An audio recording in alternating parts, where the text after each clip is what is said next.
자, 이제 408페이지입니다. 408페이지 가시면 계약법 총론이 나오죠. 계약 총론에서 1번 채권의 개념 이제 아시죠? 채권이란 특정한 사람에게 일정한 행위 급부를 요구할 수 있는 권리가 채권이고, 채권은 특정한 사람에게만 주장할 수 있기 때문에 상대권이다. 꼭 가져가야죠. 그 다음 409페이지 보시면 채권의 발생 원인 해가지고 가장 중요한 것은 뭐겠어요? 계약이겠죠. 근데 계약이 있는데 민법에 규정되어 있는 15가지의 계약을 우리가 전형계약이라고 하고, 민법에 없는 계약을 우리가 비전형계약이라고 하는데, 이 전형계약 15가지 개념 우리가 민법 총칙 앞에 할 때 한번 설명드렸으니까 넘어가면 될 것 같고요. 넘겨보시면 411페이지에 계약의 의의가 나와요. 또 이게 기억나시죠? 우리 교재는 뭐 복잡한데 이런 거잖아요. 법률행위는 계약과 단독행위 두 가지가 있다, 그죠? 그래서 승낙을 받지 않고 일방적으로 하는 법률행위가 단독행위, 상대방의 승낙을 얻어야 성립하는 법률행위가 계약이고요.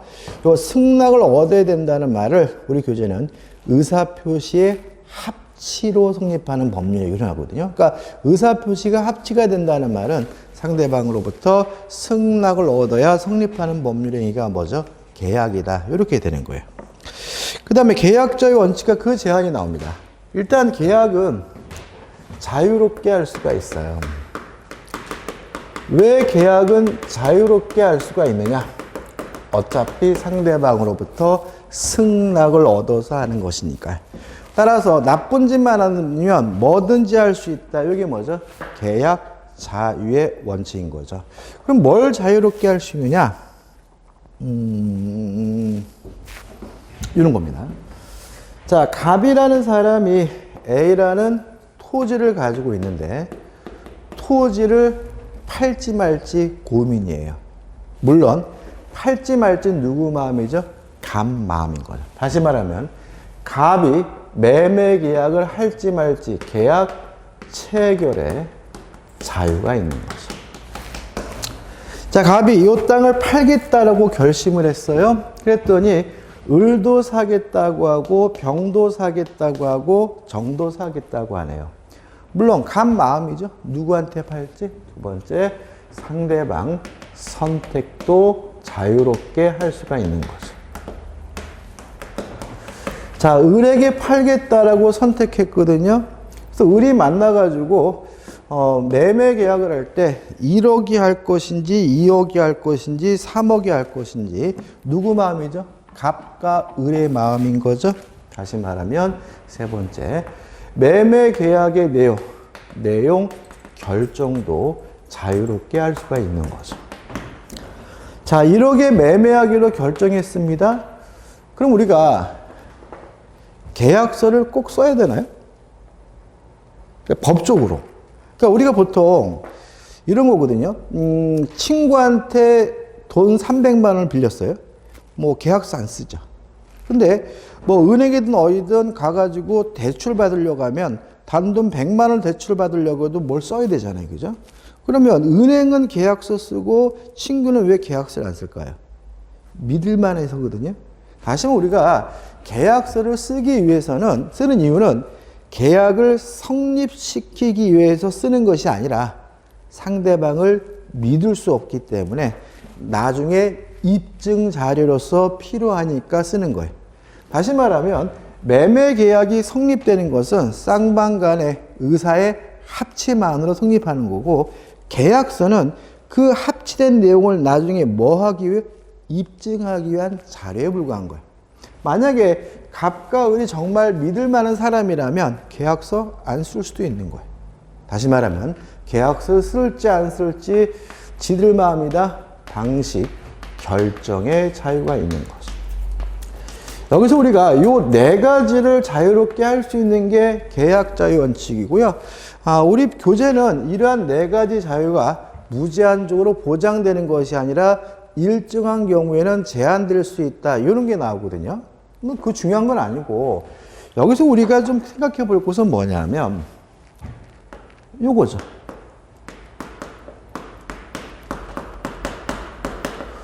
우리가 배우려고 하는 계약법의 대부분의 규정은 임의 규정이다. 왜냐하면 내용 결정의 자유 때문에. 만약에 계약법이 규정하고 있는 내용이 강행 규정이어서 계약법의 내용대로 계약을 하는 것이라면 우리에게는 내용 결정의 자유라는 건 없는 거잖아. 그러니까 우리가 마음대로 결정할 수 있다는 말은 계약법 내용을 안 지켜도 상관이 없다는 얘기니까 계약법의 대부분의 규정은 다 위반해도 상관이 없는 뭐죠? 임의 규정인 거죠. 또 방식 결정의 자유가 있기 때문에 불요식행입니다. 자, 우리 민법은요, 하나도 예외 없이 다 불요식행이에요. 따라서 말로 하든 문서로 하든 어떤 방법이든 상관이 없고요. 그래서 우리 민법에서는 만약에 뭐뭐가 성립하기 위해서는 반드시 문서로 작성해야 된다 그러면 무조건 다 뭐가 돼요? X가 되는 거예요. 왜냐하면 방식 결정의 자유 때문에 그런 거죠. 자, 이게 계약제의 원칙이에요. 자, 근데 교재 보시면 이제 뭐가 나오냐면 약관이 나와요. 참 재밌는 거는 약관 옆에 그 32회 때 나왔죠, 그죠? 이 약관이 원래 시험에 안 나왔어요. 안 나와서 한 5, 6년 동안, 7, 8년 동안 안 나왔는데 갑자기 나오더니 올해도 약관에서 시험 문제 나왔어요. 근데 민법은 어떤 특징이냐면 안 나오던 부분이 새롭게 나오면 2, 3년은 계속 나와요. 그래서 2023년도에도 약관이 출제될 가능성이 있다는 거 좀 주의하시기 바라고. 그러니까 출제가 거의 안 됐으니까 안 나오겠지 않습니까? 그죠? 안 나오다가 최근에 나오고 있으니까 2023년도에 시험 문제에 나올 거다라고 생각하셔야 되고, 약관도 개념만 좀 잡자고요. 일단 약관이라는 것은 뭐냐면 다수 당사자를 상대하기 위해서 미리 작성한 계약의 내용을 우리가 약관이라고 합니다. 약관도 특별한 것은 아니고 계약이에요. 계약의 내용인데 어떤 특징이 있냐면 다수를 상대하기 위해서 만들어진다는 거죠. 따라서 만약에 한 사람을 상대하기 위해서 만든 것은 그냥 계약서 내용인 것이지 약관이 아니에요. 또 미리 작성을 해야 돼요. 계약 체결을 하기 전에. 계약을 하고 나서 만든 거라면 그거는 단순한 뭐인 거죠? 계약서 내용인 것이지 뭐인 건 아니에요? 약관인 건 아니죠. 그래서 약관이 되기 위해서는 다수를 상대하기 위해서 미리 작성해야 돼요. 과거에 시험에 어떤 게 나오냐면 골프장 이용 규칙이 약관이냐? 이게 한번 나왔어요, 시험에. 그러면 골프장 이용 규칙, 이용 세칙이죠? 그거는 다수를 상대하기 위해서 만드는 거고요. 또 회원을 받기 전에 미리 만드는 것이니까 미리 작성한 거죠. 따라서 명칭과 상관없이 그것도 뭐죠? 약관이다. 여기 시험에 나온 적 있고, 따라서 만약에 무엇이 약관이냐 아니냐 물어보는 문제가 나온다면 다수를 상대하고 미리 작성한 것이란 뭐가 되죠? 약관이라는 거죠. 그 다음에 약관은 내용 결정의 자유를 제한한다. 요거 좀 기억해요. 약관은 뭘 제한한다고요? 내용 결정의 자유를. 자, 이런 얘기입니다. 제가요, 세탁기를 살까 말까 고민이에요.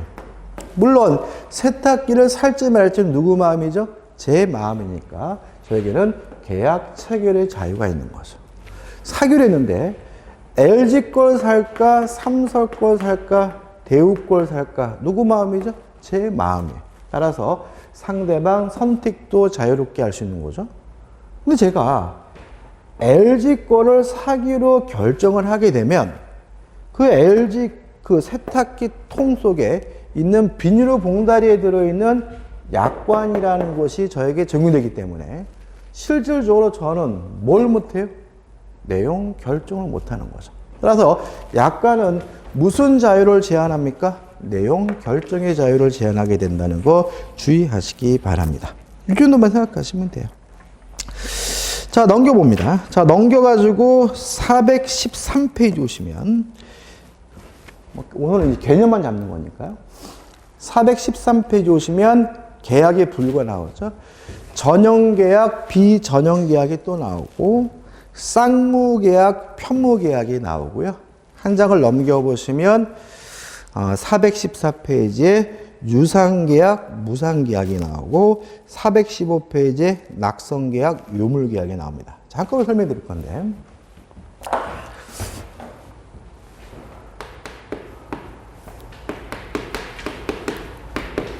쌍무계약은 뭐냐 하면요. 쉽게 말하면 쌍방 모두에게 채무를 발생시키는 계약이 뭐죠? 쌍무계약이에요. 편무계약은 뭐냐면 한쪽 편에만, 한쪽 당사자에게만 채무를 발생시키는 계약이 뭐죠? 편무계약이에요. 개념 간단하죠, 그죠? 그럼 예를 들어볼게요. 갑이라는 사람이 A라는 건물을 가지고 있는데 을과 만나가지고 매매 계약을 했습니다. 이렇게 매매 계약을 하면 을은 매매 대금을 지급해야 할 채무가 생기고요. 갑도 건물 넘겨줘야 될 채무가 생기니까 매매 계약은 쌍방 모두에게 채무를 발생시키고 있죠. 무슨 계약이죠? 쌍무 계약인 거죠. 근데 이 갑이 이 건물을 예를 들어서 을에게 증여하기로 했다라고 해보자고요. 꽁꾸로 증여하기로 했다면 을에게는 아무런 채무가 없어요. 갑만 을에게 재산권을 넘겨줘야 될 뭐가 있어요? 채무가 있으니까 증여계약은 한쪽 당사자에게만 채무를 발생시키니까 무슨 계약인 거죠? 편무계약인 거죠. 그럼 여기서 어떤 논리가 생기냐면 매매계약과 같은 유상계약은 쌍무계약이고 증여와 같은 무상계약은 편무계약이다라는 논리가 생기는 거죠. 그래서 실제로 우리 수험생분들이 쌍무, 편무 그러면 막 어렵게 느껴져. 그러니까는 문제를 푸실 때 쌍무를 유상으로 바꿔서 읽으셔도 돼요. 편무를 무상으로 바꿔서 읽어도 돼요. 근데 문제는 이게 정확하게 일치되는 것은 아니라는 점이 좀 맹점이 있어요. 왜 그러냐면 현상강고라는 계약은 이것도 시험에 참 잘 나와요. 현상강고도 유상인데도 불구하고 편무계약입니다. 현상강고라는 계약은 유상인데도 불구하고 편무계약이기 때문에 모든 유상계약은 쌍무계약이다라고 하면 이거 X예요. 왜요? 현상강고는 유상인데 편무니까. 또 모든 편무계약은 무상계약이다. 그럼 이것도 뭐예요? X예요. 왜냐하면 현상강고는 편무인데도 불구하고 뭐예요? 유상이니까요. 이런 건 이제 최근에는 안 내. 그래서 우리는 이 세 가지를 따로 기억하시면 돼요. 유상계약은 쌍무계약, 무상계약은 편무계약, 그죠? 그 다음에 현상강고는 유상인데 편무다. 이렇게 따로따로 기억하시면 되고요. 그러면 헷갈리질 않아요. 자, 그럼 여기서 이제 우리가 개념을 잡기 위해서 뭘 이해하면 되냐면 왜 현상강고는 유상인데 편무냐? 이걸 이해하면 돼요. 그러면 이제 낙성계약, 요물계약까지 끝나요. 자, 이쪽에다 적을게요.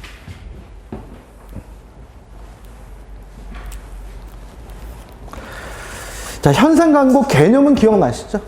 현상강고는 지정한 행위를 완성하고 보수를 받는다는 점에서는 보급과 똑같은데 청약을 뭐로 하는 거죠? 광고라는 게 현상강고죠. 그래서 예를 들어서 갑이라는 사람이 강아지를 키우는데 이 강아지가 집을 나갔어요. 가출을 한 거죠.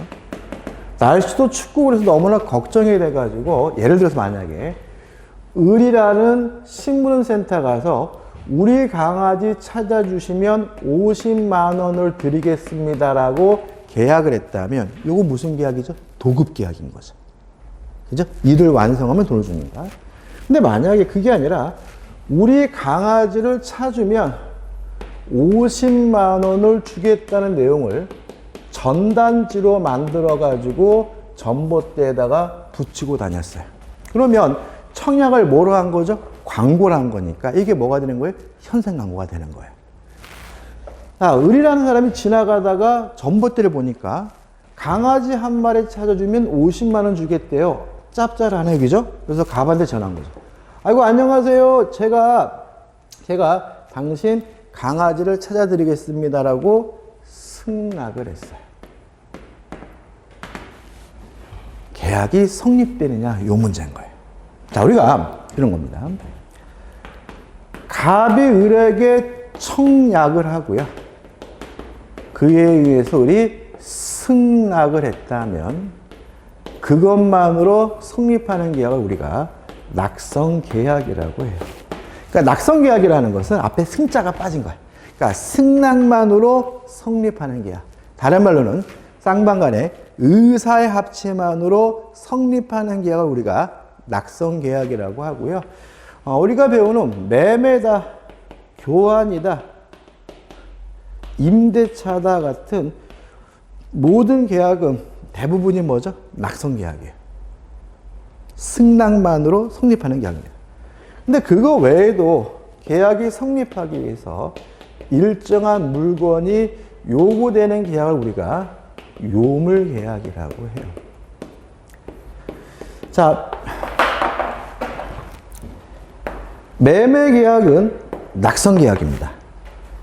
계약금 계약은 요물계약이에요. 자, 이런 겁니다. 법적으로. 우리 집 사시겠습니까? 예, 사겠습니다. 라고 하는 순간 매매계약은 뭐가 되는 거예요? 성립이 된 거예요. 계약금 얼마 주실 건데요. 제가 계약금 1,000만 원 드리겠습니다. 라고 했더라도 계약금 계약은 아직 성립된 것이 아니에요. 계약금 계약은 요물계약이기 때문에 실제로 그 계약금을 지급해야지만 계약금 계약은 뭐가 되는 거예요? 성립되는 거예요. 이것도 조심할 게 있는데 매매계약과 계약금 계약은 별개의 계약인 거예요. 오늘 나 아파트 매매 계약해서 얼마에 2억에 계약금은 얼마 받았는데 2천만 원 받았어. 그러면 매매 계약도 하고 계약금 계약도 하고 두 가지를 한 거예요. 그러니까 우리가 보통 요 계약금을 매매 계약 안에다가 이렇게 집어넣으니까 자꾸 그 매매 계약이 일부러 오해하는 경향이 있는데 매매 계약과 계약금 계약은 뭐죠? 별개 계약이고 계약금 계약은 요물 계약이기 때문에 실제로 줘야 성립되는 거예요. 임대차 계약은 낙성 계약이고요. 보증금 계약은 요물 계약이에요. 따라서 보증금 계약도 요물 계약이니까 실제로 보증금이 지급이 돼야 성립되는 거예요. 물론 또 임대차 계약과 보증금 계약은 뭐죠? 별개의 계약이라는 거죠, 법적으로는. 그 다음에 또 뭐가 있냐면 대물 변제도 요물 계약이에요. 돈 대신 물건을 갖는 거죠. 자, 이런 겁니다. 제가 친구한테 1억을 빌렸어요. 돈이 없어요. 그래서 제가 내가 너한테 1억 대신 아파트를 주면 안 되겠니? 그랬더니 그쪽에서 그러래요. 그쪽에서 승낙을 했더라도 아직 돈을 갚은 게 아니에요. 그 아파트를 실제로 줘야 비로소 돈을 변제한 것이니까 대물 변제도 뭐인 거죠? 요물 계약인 거예요. 그 다음에 현상 광고도 요물 계약입니다.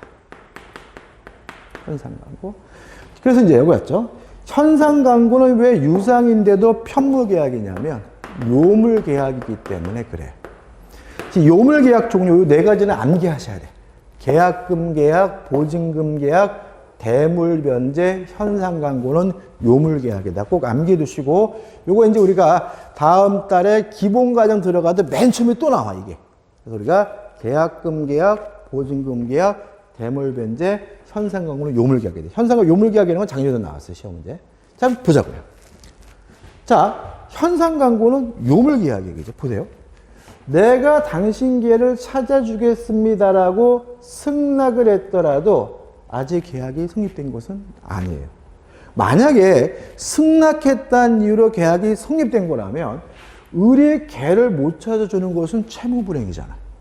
개를 못 찾을 수도 있고 찾을 수도 있는 거잖아. 아직 계약이 성립된 것은 아니에요.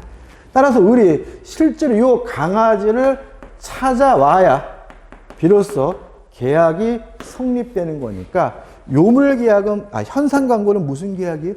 요물 계약인 거예요. 이해되셨죠, 그죠? 자, 그럼 보자고요.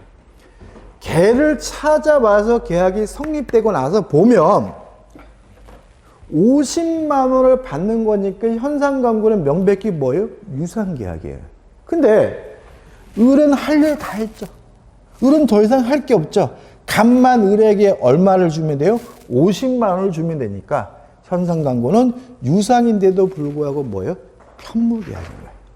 자, 현상 광고는 유상인데도 불구하고 편무계약입니다. 왜요? 요물계약이기 때문에까지 정리하시기 바라고, 현상 광고 자체가 시험 범위는 아니지만 현상 광고가 요물계약이라는 것은 가끔 시험에 나오고 있으니까 꼭 기억해 두시고, 요물계약 요 4가지 종류를 외워두시면 쓸데가 많으니까 이거는 암기해 두시는 것이 좋습니다. 이 정도만 이해하시면 돼요. 그 다음에 415페이지 요식계약, 불요식계약. 뭐 특별한 거 없죠, 그죠? 그 다음에 계속적 계약, 일시적 계약. 자, 이런 겁니다.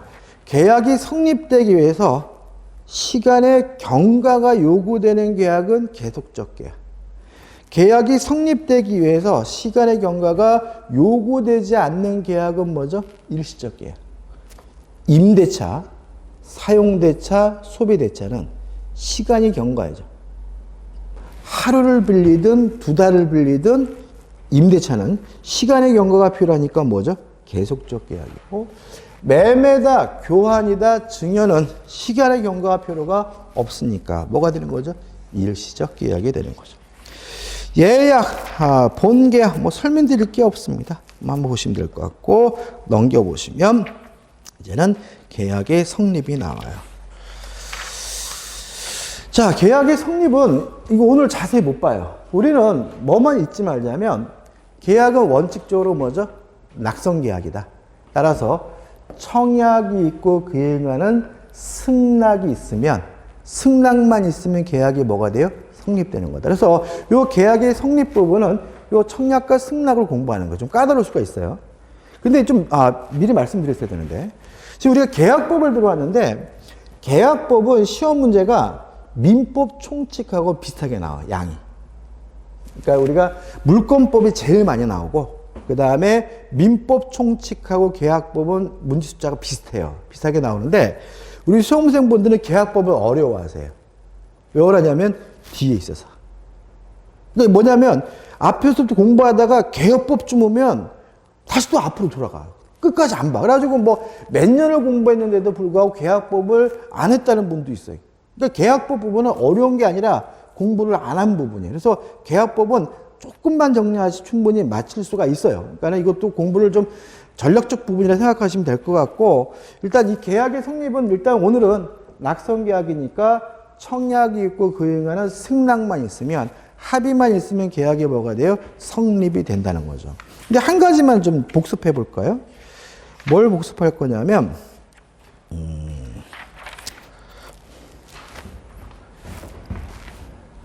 자, 기억나시나요? 의사표시는 원칙적으로 도달주의자. 그죠? 도달하게 되면 의사표 효과가 발생해요. 다만 예외적으로 발신주의가 있어요. 발신만 하면 효과가 발생하는 경우가 있는데, 가장 대표적인 것이 뭐였냐면 답장. 답장이 뭐죠? 발신주의다. 그래서 최고에 대한 답장인 확답은 뭐죠? 발신주의. 그죠? 청약에 대한 답장인 승낙도 뭐죠? 발신주의. 자, 보세요. 계약은 낙성계약이니까 승낙만 있으면 계약이 성립돼요. 근데 승낙은 언제 한 거냐면 발신했을 때 한 거죠. 따라서 421페이지 보세요. 맨 밑에 보시면 법조문이 나오죠. 531조. 격지자 간의 계약은 승낙의 통지를 발송한 때 성립한다. 이해되시죠? 계약은 언제 성립하는 거예요? 승낙을 발신했을 때. 왜요? 계약은 낙성계약이니까 승낙만 있으면 성립하는 거고, 또 청약에 대한 답장의 승낙은 뭐죠? 발신주니까 언제 승낙한 거예요? 발신했을 때. 따라서 계약의 성립 시기는 승낙을 뭐죠? 발송한 때 성립한다는 것만 좀 미리 좀 말씀을 드립니다. 자, 넘겨보시면 422페이지에 의사실현에 의한 계약 성립이 나와요. 이거 나중에 뭐 자세히 할 건데 이런 겁니다. 제가 길을 가는데 길거리에서 오뎅을 팔아요. 요새 또 많이 없어졌더라고요. 근데 제가 아무 말 안 하고 오뎅을 먹었어요. 먹고 가려고 했더니 아줌마가 아저씨 오뎅값 주세요라고 하길래 아줌마 내가 언제 오뎅 산다 그랬어요? 라고 할 수는 없다는 거예요. 왜냐하면 그 오뎅을 먹는 그 행위가 뭐예요? 승낙인 거니까. 그래서 의사실현에 의한 계약 성립은 뭐냐면 승낙으로 볼 수 있는 행위가 있으면 그 행위가 있는 순간 뭐가요? 계약이 성립된다는 거예요.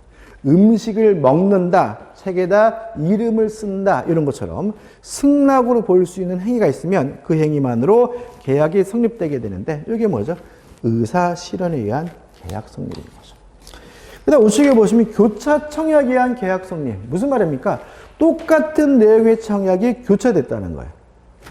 갑이 을에게 우리 집 1억 원에 살래라고 청약을 했고요. 을도 갑에게 1억 원에 팔래라고 청약을 했어요. 그러면 굳이 별도로 뭐 할 필요 없어요? 승낙할 필요가 없는 거죠. 따라서 양 청약이 모두 도달되는 순간 계약이 성립되는데 우리가 교차 청약에 의한 계약의 성립입니다. 그 다음에 우측에 계약 체결상의 과실이 나와요. 자, 기초는 이게 중요합니다. 기초로서는. 요 계약의 성립 부분은 그냥 오늘은 우리가 기초니까 승낙만 있으면 성립한다였고 이제 기초로서는 계약 체결상의 과실부터가 좀 중요해요. 자, 한번 생각을 해보죠. 자, 우리가 민법을 처음 공부하면서 이런 거 했어요. 기억나실 거예요. 목적이 가능해야 유효하고 불가능하면 무효다. 그래서 가능한지 불가능한지 여부는 과학적 물리적으로 따지는 것이 아니라 사회 통념에 따라서 상식에 따라서 따지는 거다. 기억나시죠? 그죠? 그 다음에 이 불능이 둘로 나눴죠. 원시적 불능과 후발적 불능으로 나눴어요. 그때 이걸 하면서 자세한 것은 계약법 시간에 할 거니까 오늘은 여기까지 하면 끝났던 거 기억이 나요. 기준은 뭐죠? 법률행위죠. 법률행위. 계약을 한 시점을 기준으로 그 전에 불가능하면 원시적 불능. 법률행위를 한 후에 불가능하면 이게 뭐죠? 후발적 불능. 자, 원시적 불능은 원칙적으로 무효인데 원시적 불능은 다시 둘로 나뉩니다. 원시적 전부 불능과 원시적 일부 불능으로 나뉘어요. 원시적 불능은 무효니까 원시적 전부 불능은 원칙적으로 무효입니다. 따라서 이행하지 못하게 됐더라도 책임지지 않습니다. 꼭 그러느냐? 다만 원시적 전부 불능에 대해서 계약 체결자가 알았거나 또는 알 수가 있었고요. 원시적 전부 불능에 대해서 상대방이 만약에 선이고 무과실이라면 원시적 전부 불능이어서 무인데도 불구하고 예외적으로 체결자가 상대방에게 책임을 부담하게 되는데 이 책임을 계약 체결상의 과실 책임이라고 합니다. 결론은 책임의 내용은 신뢰, 이익을 배상합니다. 다만 무엇보다는 클 수는 없냐면 이행 이익보다는 클 수가 없어요. 자, 법좀 읽어볼게요. 자, 423페이지 535조입니다. 자, 1항. 목적이 불능한 계약을 체결한 때는이죠.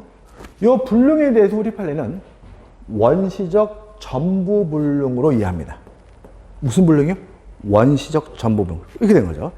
목적이 원시적 전부 불능한 계약을 체결한 때 그 불능을 알았거나 알 수 있었을 자는 상대방이 그 계약의 유효를 믿었음이라 하여 받은 손해를 배상하여야 한다.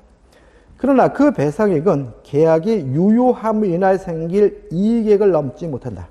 이항 전항의 규정은 상대방이 그 불능을 알았거나 알 수 있었을 경우에는 적용하지 아니한다죠. 그러면 결국은 합쳐보면 원시적 전부 불능인데 계약 체결자는 원시적 전부 불능의 사실에 대해서 알았거나 또는 알 수가 있었고 상대방이 선이고 무과실이라면 뭘 부담해요? 책임을 부담한다는 거죠.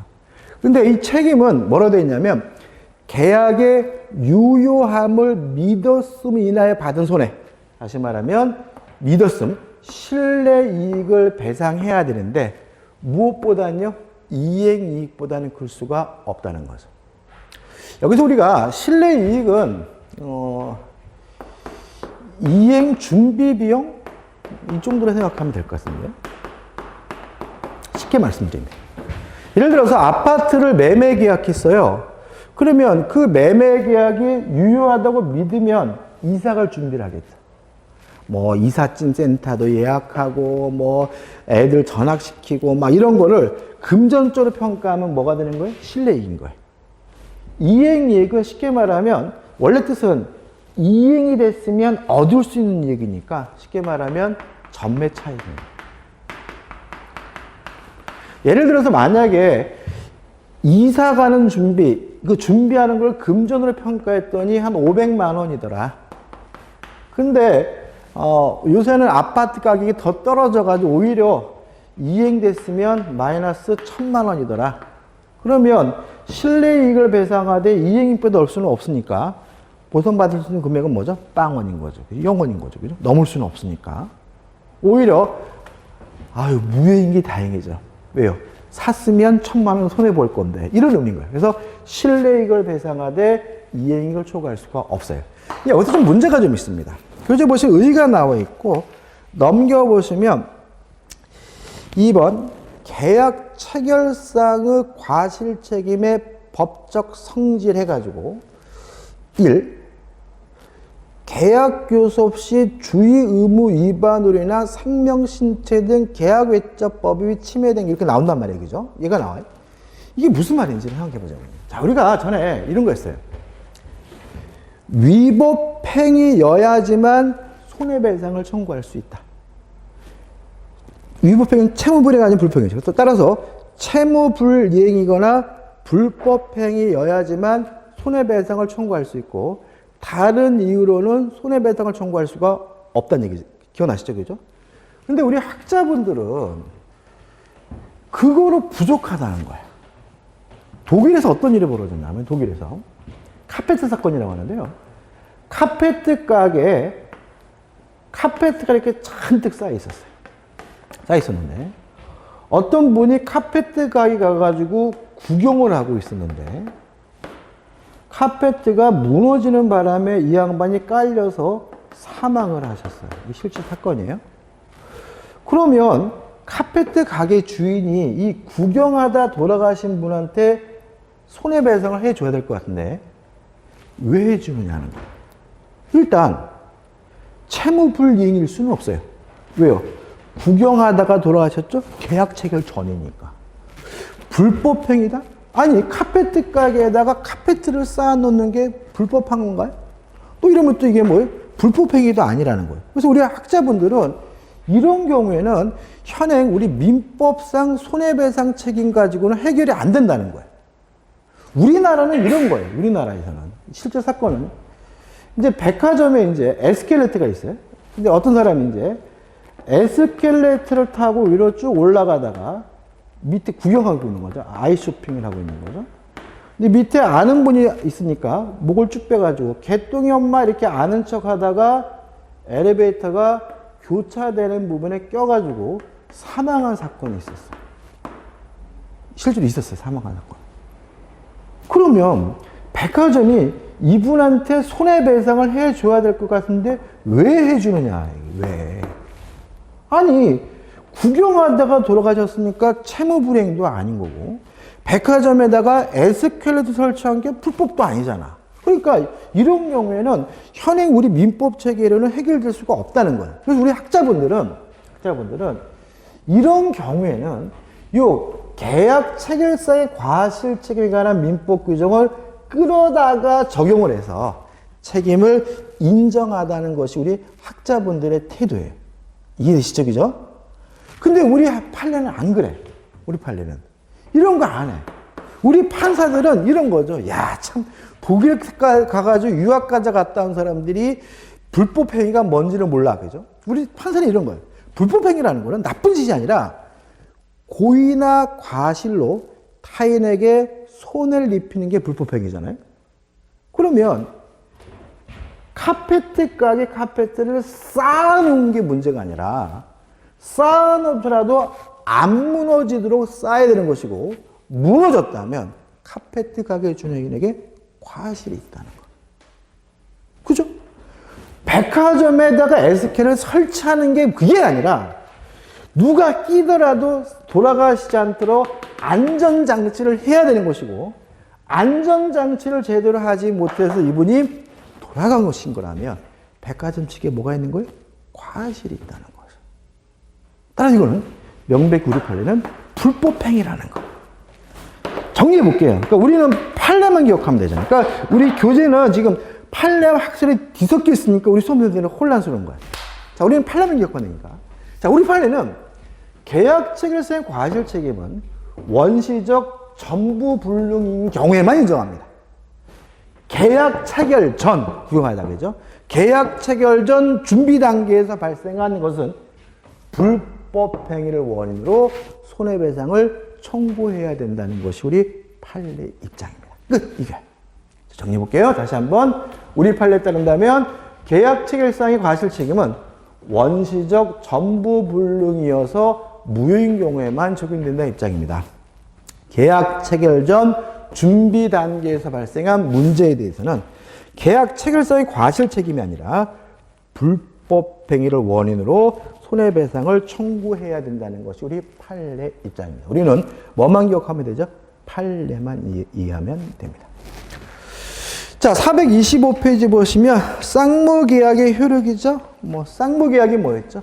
쌍방 모두에게 채무가 발생하는 계약이 뭐죠? 쌍무계약이다. 그래서 쌍무계약이 성립되려면 쌍방 모두에게 채무가 성립해야 된다. 1. 성립상의 결련성. 결련성이란 말은 좀 까다로운 말일 수 있는 그냥 연관성 이렇게 이해하시면 돼요. 또 쌍방의 채무는 동시해야 되는 것이고 지는 안 하면서 해달라고 요구하면 나는 못하겠다고 거부할 수 있는데 이게 뭐죠? 이행상의 결련성이고요. 넘겨보시면 존속상의 결련성. 자, 쌍방 모두에게 채무가 있어야 쌍무계약이니까 한쪽 채무가 소멸하게 되면 상대방의 채무도 소멸하게 되는데 이건 뭐죠? 존속상의 결련성이다. 몰라도 돼. 우리는 그냥 쌍방 모두에게 채무가 있어야 성립하는 계약이 뭐죠? 쌍무계약이죠. 또 쌍방의 채무는 동시해야 되는 것이고 지는 안 하면서 해달라고 요구하면 못 해주겠다고 할 수 있는데 이게 뭐죠? 동시행 항명권이에요. 그게 나오죠? 근데 이 동시행 항명권을 안 할 거예요. 그냥 우리는 그냥 쌍방의 채무는 동시해야 되는 것이고 지는 안 하면서 해달라고 요구하면 나는 못 하겠다고 거부할 수 있는데 이게 뭐라고요? 동시행 항명권이다 정도만 할 거예요. 개념만. 자, 우리는 넘겨보시면 뭘 기초로서 해야 되냐면은 430페이지 보시면 위험부담이 나오죠. 그죠? 요거 이제 기초로서 해야 되는데 요거 좀 쉬었다가 볼 겁니다. 쉬었다가 위험부담을 할 겁니다. 요거 이제